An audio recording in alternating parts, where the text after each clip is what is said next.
3 months of unbelievable nausea. We had no idea why I had stomach aches and I was throwing up and I was sick in the morning and I just couldn't figure out what was wrong with me. My parents were worried. I thought it was just the stress of having picked extended math over core math to complete my A-level exams. But at some point after trying a lot of different medication, I even went for a process where they physically tried to move your belly button and had a lady literally sit on top of me with all that pressure. It still didn't work. I was throwing up, I was sick, and I couldn't attend school for about 3 months. So with really worried parents, my mom took me to the hospital to go get a scan done. We were really worried and we thought this must be a really strange growth in my stomach. I still remember lying on the cold bed, pretty calm, pretty easy, not so scared. And I remember the doctor kind of over my face, and I still remember thinking, wow, he's a bit too close. And the cold gel in my stomach, and he sort of rubbed it around and then stopped and then rubbed it around. And I kind of looked over at the screen, and then I did a double take, and my mom was on the phone texting my dad. And I remember thinking, oh my God, that's a baby. That is a baby. And I really appreciated the doctor being this close to me because in that moment he whispered, 10 toes and 10 fingers, you have a healthy baby. And my heart was pounding. Extended math was my problem 20 minutes ago, and I am now pregnant with a baby. I remember the doctor whispering to me, I'm not going to tell your mom, you can handle this yourself at home. I was utterly scared. I was in shock. And I remember the drive home was really quiet. My mom completely confused as to why the doctor that she had trusted to deliver me 18 years ago wasn't telling her what was on the scan. But being a mother, she kind of figured it out. And I remember getting home and my neighbor was getting into her car. She's my best friend. And I ran to her and I was like, oh my God, guess what? And she was like, what? And I was like, I'm pregnant. And she dropped the keys. And she's like, you're 18. And I'm like, I know. She's like, you need to go home and sort this out.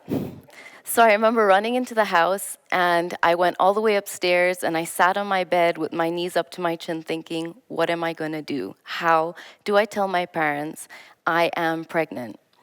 I remember a couple of minutes later, my mom walking in with this plate of bhajias. And I couldn't tell her how nauseous that made me feel because suddenly I felt like I had to hide what she probably already knew. And my mom and dad sat on the bed and said, we know, you're pregnant. And I was like, uh-huh. And they were like, okay, very calm. And I'm thinking, this is calm, this is good. And after a couple of hours of me digesting it and them walking away to go talk, the calls began. The calls from family on, do you know you've just shamed your family? We're Indian, we don't do this. You were getting ready to go to university. And so my parents sat me down on the sofa and they were like, do you know who he is? And I was like, I know I'm pregnant, but of course I know who the guy is. And I was like, yeah, it's Muhammad. And him being 12 years older, the fury was raging for them. And they were like, call him home. And so I did. And in he walked, my knight in shining armor. And I remember he sat down on the sofa and my parents were like, do you know what you've done? And I was like, oh my God, we know what we've done. I'm clearly pregnant. We just need to move past this. And I remember my husband saying, yes, I'll marry her. And my parents were taken aback. And they were like, I still remember my mom saying, marriage is not a bed of roses. And in my head, I was thinking, mine will be. And so a couple of days after Muhammad coming home and saying he'll marry me and taking the responsibility for the new life I was now carrying inside, I sort of also remember during that week kind of muffling the nausea and the throwing up because I felt so ashamed. The amount of family coming home to consistently tell me how I'd let the family down. I didn't know if I was sick from being pregnant or sick from the shame I'd brought onto my family at this point. But I remember it was hazy because I was all over the place. Kind of my punishment to having this baby was you will get married in a week. So I found out I was pregnant on the 14th of May and I got married exactly a week later. I remember standing in this traditional wedding outfit that my husband couldn't even afford. And looking in the mirror, and I had my two suitcases by my side, my parents still trying to wonder if they're going to come to my wedding or not. And I looked around my room, this beautiful pink room that sort of nested me for these 18 years as I said goodbye. And I remember this little pillow that had housed so many tears for me. And I took this pillow and my two suitcases and I walked down the stairs. And I remember getting into the car, looking behind at the house, knowing that I was saying goodbye. I think I was trying to drown out the shame that I had felt with what I had done to my family. And so here I was, suddenly, a wife, a mother, a daughter-in-law, a sister-in-law to two twins, and life had completely transformed for me. And I remember suddenly, my worry about school now was a worry about roles I hadn't even imagined till so much later in life. And I still had to finish my A-level exams. So I do remember walking into school, head high, tiny little bump, and thinking, I'm getting my A-levels done. And I still remember the whisperings on the corridor of, oh my God, do you know what she just did? And I remember leaving my last exam and somebody came and told me, do you know what they wrote on the library, on the walls and in the bathroom mirrors? And they said, Shazmeen's a whore. And I said, no, I'm not. Me and him, we're gonna be okay. But I remember delivering this beautiful little baby boy amongst 8 other girls, thinking, yay, I did it. Even at 18, I won. And he's perfect, little, gorgeous, blue, grayish eyes at that time, looking up at me. And I remember thinking, this is absolutely perfect. And I remember getting wheeled into the room with the amount of people that had come to see Shazmeen deliver this baby. It was like a phenomenon. And I still remember everyone's disapproving looks and shaking heads and no warmth to what I had just, given birth to, this beautiful moment in my life. And I still remember thinking, I don't know why you're all here then. But the next 5 years became challenging because my husband was also thrown into a role suddenly. And I still remember that the man I married over the next 5 years began to change as I began to change. And so at first it started with verbal abuse. I think his anger sort of was coming out on me, and I was starting to feel like I let down not only my family, but suddenly now the person whose life was, I was in his hands. And so I remember feeling very lost and alone. I couldn't go back home. I didn't have a great relationship with my mom at this point. We were hardly speaking. But I had this baby and I had to do this. I had to make it work. And then it moved into mental and emotional abuse. And then I remember when the physical abuse began. And slowly the bruises started to go way deeper than what was showing on my skin. But I wouldn't let anybody know. Nobody knew what I was going through. And so 5 years of that was really tough. My husband lost who he was in rage, and I was losing who I was, getting broken day by day. And I still remember the day I was sitting on the bed and I had tears coming down my eyes after having a huge fight with my husband, and my son walked in with these grubby little yoga hands and wiped the tears from my eyes, and then he said, "Mommy, why are you crying again?" And it was the again that made me think, no, I can't let him grow up seeing this. I stood and had a baby at 18 against the odds and the community and people, and walking down Nakamat aisles with people saying, she's the one, and I would stand there strong. No, I have to leave. And I remember I made a decision and I was like, I'm gonna be strong, and I had to figure this out. I had this 4-year-old boy. And so again, 2 suitcases later, I packed up with my little pillow and I left. And I still remember standing in this little corridor of this apartment that was almost empty with my son on the side. And I still remember thinking, oh my God, I did this for me. Like, I stood up for me and I was strong and I stood up for you, and we're gonna be okay. We're gonna figure this out. I'm still 24. I don't know what life has in store, but I just know it's you and me. You chose me, I chose you. We do this together.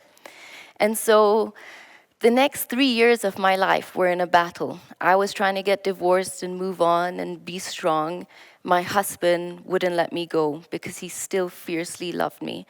And I loved him back, but I couldn't see it at that time through the anger and the pain and the confusion and the letdown from not only feeling alone with my family, but feeling like I left everything to come to this side and now I was completely alone.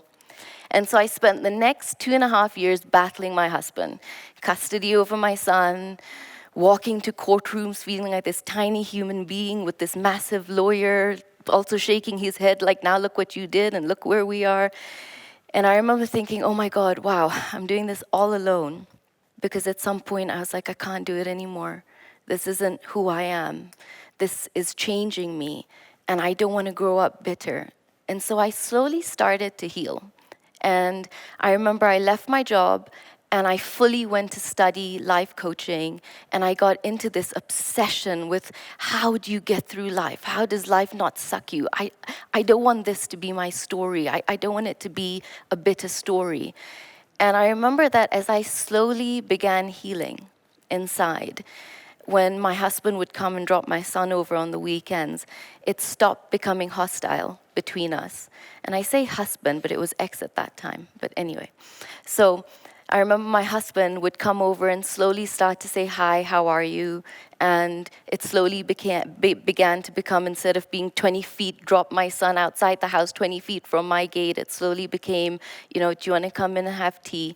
And our talks began, and I could see we suddenly had a chance without all the pressure and the anger and the hatred. And I remember as I was settling into becoming who I was, the essence of me again, I could see him going back to the essence of who he was again. But I took a stand, and when I take a stand, I take a stand. So I remember telling my husband, he was like, give me one more chance to make this work. And I said, no, to make this work means you have to divorce me. And I remember him with tears down his eyes thinking, no, then I'll lose you forever. And I was like, no, you've got to be able to trust me. But I need to know that for my sake, I'm letting go of what we went through, and I want a fresh start. And I still remember my parents in dismay and upset and angry that now finally you left, even though no one was there for me in that time, but finally you left and now you're thinking of even considering him again. And my friends thinking you're making the biggest mistake of your life. And so without telling anybody, over one late night having pizza with my husband, I still remember we were sitting and we were talking, and this was about now maybe 9 months after we got divorced. So we had to have a witness watch us, sign the documents. And I still remember I was smiling while I was getting divorced, and my husband had tears coming down his eyes and his nose was running, and I was telling him, don't cry because we're going on a date tomorrow, right? And I still remember the guy who was witnessing us look up in utter confusion, looking back and forth, thinking, but aren't we here to get divorced then? And so my husband was like, you promised me. And I was like, well, just don't be late tomorrow. And so that began the 9 months to the 1 year of the most beautiful year I experienced. I got rose bunches almost every 2 days for the lunch dates we had while I was at work. And I still remember I would give it away to friends because I just had nowhere else to put it, and everyone now wanted to marry him. And and I still remember one day over pizza, we were sitting on this little wooden table that at that time I'd afforded to buy. And he looked at me and he said, Shazmeen, move back in with me. And I remember looking over at my son, and I said, okay. And I remember we kissed, and my son was like, ugh, that's disgusting. And so I remember that moment because I looked around that apartment, and that apartment stood for me. That apartment stood for a strength not many girls know that sometimes they have. And so, again, 2 suitcases later, I packed up. But this time I didn't take my pillow, because this time I knew that life was going to be different. Life was going to be special. Life was going to be beautiful. Life was going to have a meaning. I remember walking into that apartment feeling new and feeling whole. And so as I stand here as a comeback because so many people would give up. But there's a strength we have inside, not only as women, but as people. When you know and you believe that you are born with the light around you that has to shine and touch so much beyond yourself. So you strive to heal and grow and love. And I remember it was at that time that I found my mantra. And my mantra was, with a little courage and a little faith, destiny awaits. And so this journey, I actually dedicate my comeback. I dedicate it to my son first, who from heavens looked down and said, that one, yeah, she's 18, but that mama, and who's now truly my best friend. And I dedicate this comeback to my husband for his courage to let me share this story that not many men would feel the courage to be so vulnerable and put in the limelight. So I dedicate it to you for our journey together, for the hope so many more people will have, for standing by me, and for being my rock, and for getting me pregnant at 18. And truly giving me a journey I wouldn't trade for anything. This is my comeback.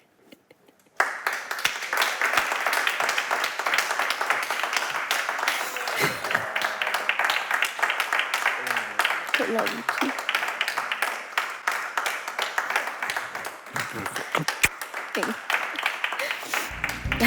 Thank you.